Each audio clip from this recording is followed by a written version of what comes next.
நடத்தும் கொங்கு குடும்ப விழாவில் இங்கே எனக்கு கொங்கு சுடவிருது கிடைத்த பற்றி மிகவும் பெருமையாக நான் கருதுகிறேன்.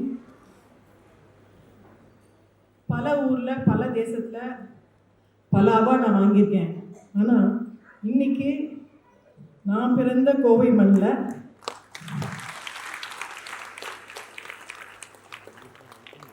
அதுவும் கொங்கு மேடையில் நான் வந்து ரொம்ப எனக்கு வந்து ஐ கான்ட் எக்ஸ்பிரஸ். அது ரொம்ப என் மனசுக்கு வந்து இன்னைக்கு ஒரு பெரிய பொண்ணால் நான் நினைக்கிறேன் இந்த தேவை.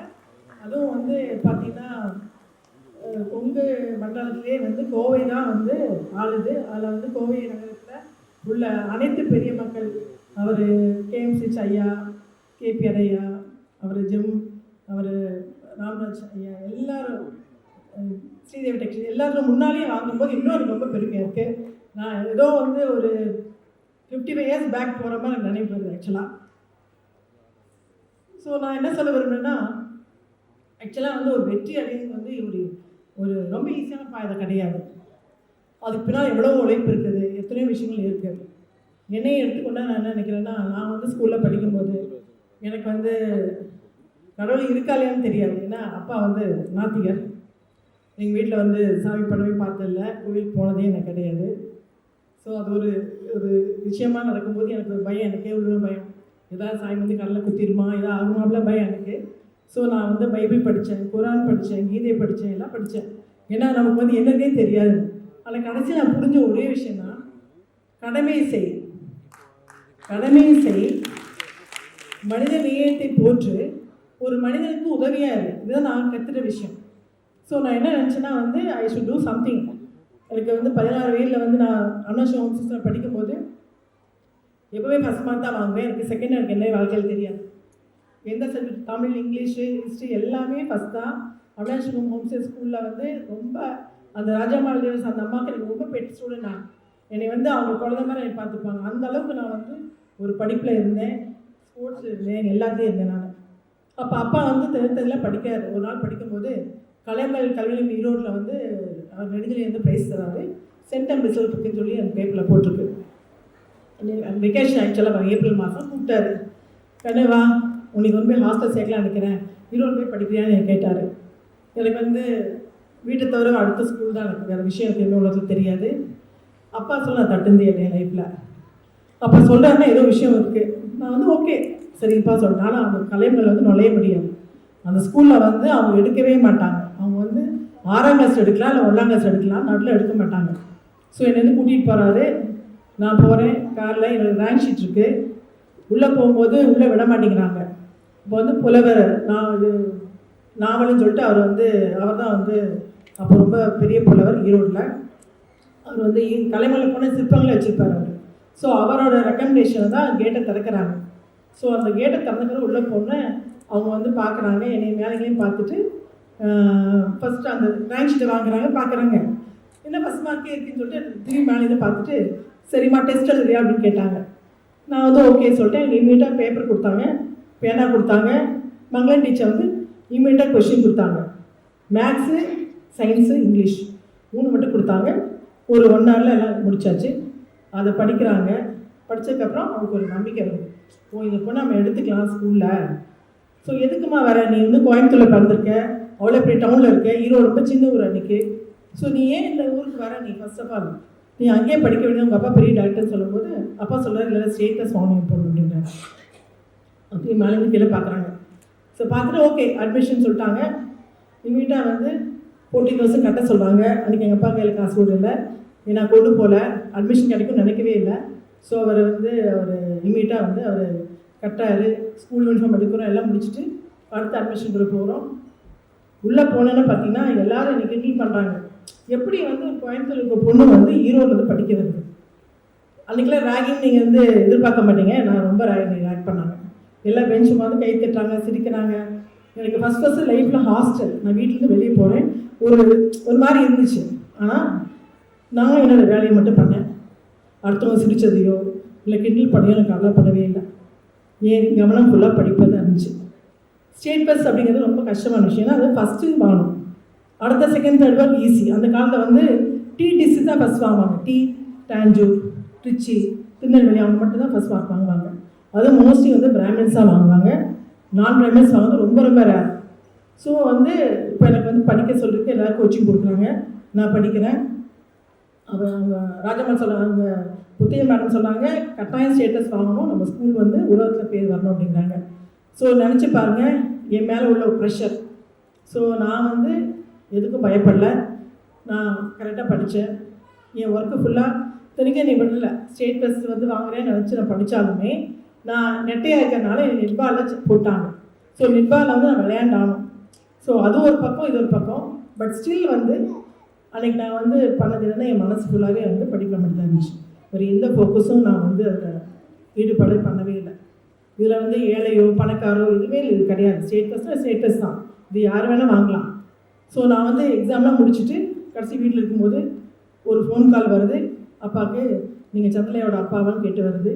அப்போ தான் எங்கள் அப்பாவுக்கு ஒரு சந்தோஷம்.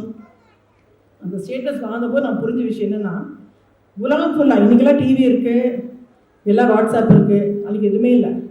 உலகம் ஃபுல்லாக இருக்கக்கூடிய தமிழர்கள், நம்ம ஆளுங்க தமிழர்கள் எனக்கு வந்து மணியாட்டு அனுப்பிச்சாங்க. 100 ரூபா, 50 ரூபா, 200 ரூபா, ஒவ்வொருத்தரும் துபாயில் இருக்கவங்க, சவுத் ஆஃப்ரிக்கா, எல்லாத்துக்கும் மணியாட்டு எனக்கு வருது. ஸோ நான் என்ன நினச்சேன்னா, ஒரு கல்விக்கு வந்து எவ்வளோ ஒரு முக்கியத்துவம் இருந்தால் அவ்வளோ ஒரு மதிப்பு மரியாதை வருது.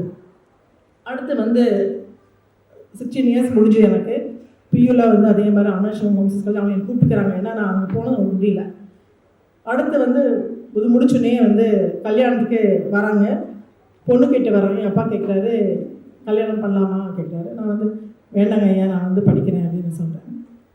எங்கள் அப்பாவுக்கு வந்து யோசனை பண்ணுறாரு. ஏன்னா அந்த காலத்தில் வந்து படிக்கிறதுக்கு, அதுவும் டாக்டர் படிக்கலாம் யோசனையே பண்ணுவாங்க, யாருமே அவ்வளோ சீக்கிரம் அனுப்ப மாட்டாங்க.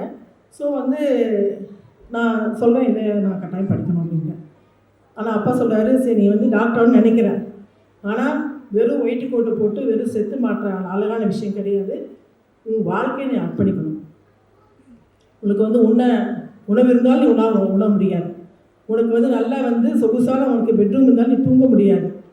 நல்ல காரணாலும் நீ அதில் வந்து பிரயாணம் பண்ண முடியாது. இத்தனையும் சொல்கிறாரு.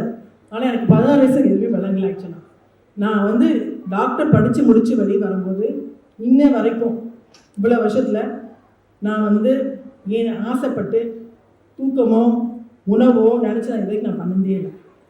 எல்லாமே வந்து ஃபஸ்ட்டு ப்ரியாரிட்டி பேஷண்ட், அவங்க லைஃபு, உயிர், இதை மட்டும்தான் நினச்சிட்ருக்கோம்.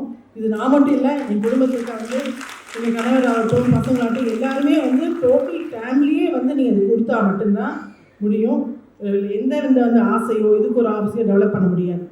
பட் இருந்தாலும் உலகத்தில் மனிதர்கள் நிச்சயமாக வந்து அவங்களோட வந்து செல்ஃப் ஹாப்பினஸை ஒரு தியாகம் பண்ணி நிச்சயமாக கொண்டு வந்தால் மட்டும்தான் அடுத்தவங்களுக்கு உதவ முடியும். அதுதான் நான் பள்ளியில் ஆரம்பித்த ஃபெர்டிலிட்டி சென்டர் வந்து ஐவிஎஃப். ஏன்னா ஐவிஎஃப் வந்து அந்த காலத்தில் வந்து சென்னையில் தான் பண்ண முடியும். பள்ளியில் வந்து நினச்சே பார்க்கணும். யாரும் பள்ளியில் சிரிக்கிறாங்க, ஐயோ ஐவிஎஃப் டெஸ்டிவே பண்ணலையா அப்படி சிரிக்கிறாங்க.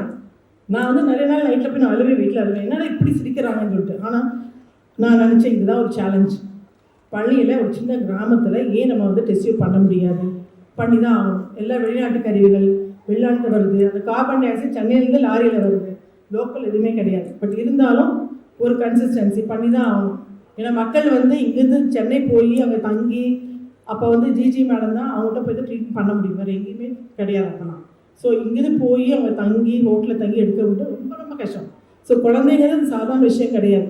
ஸோ அதை அந்த ரொம்ப கடினமான இதை தான் நான் எடுத்துட்டேன். இது வரைக்கும் என் லைஃப்பில் வந்து நான் வந்து ஒரு கருவும் நான் கலைச்சி கிடையாது.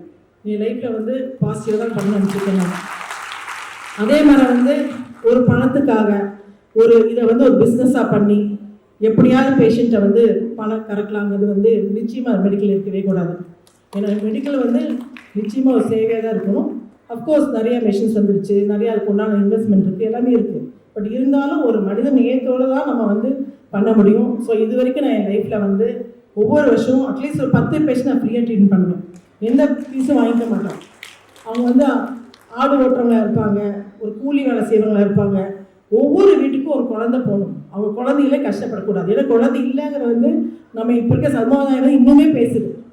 அப்போ 30 வருஷமாக நினச்சி பாருங்கள், எந்த ஹஸ்பண்டும் உள்ள கிளினிக்கில் வரமாட்டார், அவர் ரோட்டில் தான் இருப்பார், காரை போட்டு வெளியே நிற்பார்.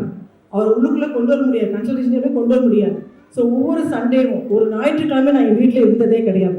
ஒவ்வொரு சண்டே ஒவ்வொரு கிராமமாக போய் ஒவ்வொருத்துக்கும் வந்து சொல்லி கொடுத்து அந்த குழந்தைங்களுக்கு வந்து பெரிய ஒரு ஒரு இது கிடையாது, பள்ளி கிடையாது, அது கட்டாயம் வைத்தியம் பண்ணலாம். நிச்சயமாக அதுக்கு வந்து குழந்தை வந்து பலன் கிடைக்கும். அடுத்தது வந்து ஒரு இது டெஸ்ட் பேபினா அடுத்தவங்க குழந்தை, அடுத்தவங்க இது. ஸோ இதெல்லாம் வந்து நம்ம மாற்றணும்னா இது ஈஸியான விஷயம் கிடையாது. ஸோ ஒவ்வொரு வாரமும் பொதிகை டிவியில் போய் ஒரு ஸ்பீச் கொடுப்பேன், நான் ஒரு அவேர்னஸ் கொடுப்பேன். நான் திண்டுக்கல் ட்ரெயின் ஏறி போவேன். நெக்ஸ்ட் டே வந்தால் நிறைய பேருக்கு புரியும். எல்லாம் வந்து ஒரு டெஸ்ட் டியூப்பில் பிறந்த குழந்தைங்க டெஸ்ட் டியூப் பிறந்தவங்களையும் சொல்கிறக்கே ஒரு அவமானப்படக்கூடிய மக்கள். அந்த இதுலேயும் வந்து நம்ம வந்து பார்த்தீங்கன்னா சம்டைம்ஸ் ரொம்ப கஷ்டமாக இருக்கும். நம்ம நல்லா பண்ணியிருப்போம், பெரிய சவாலாக இருக்கும், 10 வருஷம் குழந்தை கிடச்சிருக்காது, ஆனால் ட்ரீட்மெண்ட் பண்ணிட்டு டெலிவரிக்கு வர மாட்டாங்க. ஏன்னா ஒரு ஒரு ஒரு தப்பாக நினச்சிக்கிறாங்க. ஸோ அதெல்லாம் இல்லாமல் இன்றைக்கி வந்து உலகம் ஃபுல்லாக டெஸ்ட் டியூப் வந்து ஒரு நல்ல முத்திரையான ஒரு ட்ரீட்மெண்ட் ஆனதுக்கப்புறம் நம்ம அதுக்கு மேலே ஸ்டேஜ் போகணும்னு சொல்லி நம்ம வந்து பல வகையான எல்லா முயற்சி பண்ணி ரொம்ப வந்து எளிய விலையில் ஒரு குறைந்த செலவில் எவ்வளோ முடியுமோ அதை எவ்வளோ சீக்கிரம் வந்து குழந்தை பேர் கொடுக்க முடியுமோ இதுதான் ஐஷோவில் லட்சியம். இந்த ஐஷோவிலேருந்து வந்ததுக்கு நான் மட்டும் ஒரு காரணம் எடுக்க முடியாது. இதுக்கு வந்து நான் இங்கே நிற்கிறேன்னா அதுக்கு வந்து என் பெற்றோர்கள், தாத்தா பாட்டி, என்னோட வந்து வாழ்க்கை துணைவர், குழந்தைகள், என் ஃப்ரெண்ட்ஸு, எல்லாத்துக்கும் மேலே நான் சொல்லணும்னா வந்து எங்கள் டீச்சர்ஸ் தான். இன்றைக்கி நான் ஃபஸ்ட்டு நான் நன்றி சொல்லணும்னா என் டீச்சர்ஸ் தான் நான் சொல்லணும். ஏன்னா அவங்க இல்லாமல் நான் கிடையாது. அதே மாதிரி பேரண்ட்ஸு அவங்க இல்லாமல் இருக்க முடியாது. சொசைட்டி பார்த்திங்கன்னா ஒரு பெண்ணை வந்து படிக்க வச்சு அது வந்து ஒரு மரியாதை தர சொசைட்டிக்கு நம்ம கவுண்டர் சமையலுக்கு நான் நிச்சயமாக நன்றி சொல்லி தான் ஆகணும். ஏன்னா அன்றைக்கி வந்து ஒரு படிப்புக்கு போனாவே வந்து அது யோசனை பண்ணுவாங்க. அதுவும் அந்த காலத்தில் வந்து கோயம்புத்தூரில் வந்து ஃபஸ்ட்டு அப்பா வந்து எனக்கு ஒரு கார் வாங்கி கொடுத்தாரு, ஓட்டர் காலேஜில் சொல்லி தான் அந்த விஷயத்த. ஸோ எல்லோரும் வந்து வீட்டுக்கு பண்ணிட்டாங்க. அப்பா எப்படி ஒரு பொண்ணுக்கு நீ அந்த உரிமை கொடுக்கலாம், எப்படி தனியாக கார் ஓட்டிகிட்டு போகலாம். அப்பா சொன்ன ஒரே வார்த்தை, எனக்கு என் பொண்ணை பற்றி தெரியும், அவள் ஒழுக்கமானவர், நேர்மையானவர், ஸோ அவள் நம்பி நான் கொடுக்க முடியும், ஸோ எந்த பயம் தேவையில்லை. ஸோ வந்து ஒரு பொண்ணுக்கு ஒரு உரிமை கொடுக்கறதுனால அது தப்பாக வந்து யூஸ் பண்ணணும்னு நினைக்கணும்னு அவசியமே இல்லை அப்படிங்கிறது வந்து அந்த 40 இயர்ஸ் முன்னால் எங்கள் அப்பா வந்து ஒரு தைரியம் எடுத்தார். ஸோ இன்றைக்கி நம்ம குழந்தைங்கள்லாம், பெண் குழந்தைங்கள்லாம் வந்து வெளிநாட்டில் போய் படிக்கிறாங்க, வெளியூரில் படிக்கிறாங்கன்னா நிச்சயமாக வந்து ஒரு நல்ல ஒழுக்கத்தை கற்றுக் கொடுத்தா, நல்ல ஒழுக்கம் மட்டும் இருந்தால் பத்தாது, நல்ல ஒழுக்கம், நம்பிக்கை, நேர்மையான பாதையை சூஸ் பண்ணால் நிச்சயமாக இங்கே இருக்க எல்லா குழந்தைகளும் மேன்மேலும் வளர்ந்து எல்லாமே சக்ஸஸ் பண்ண முடியும்.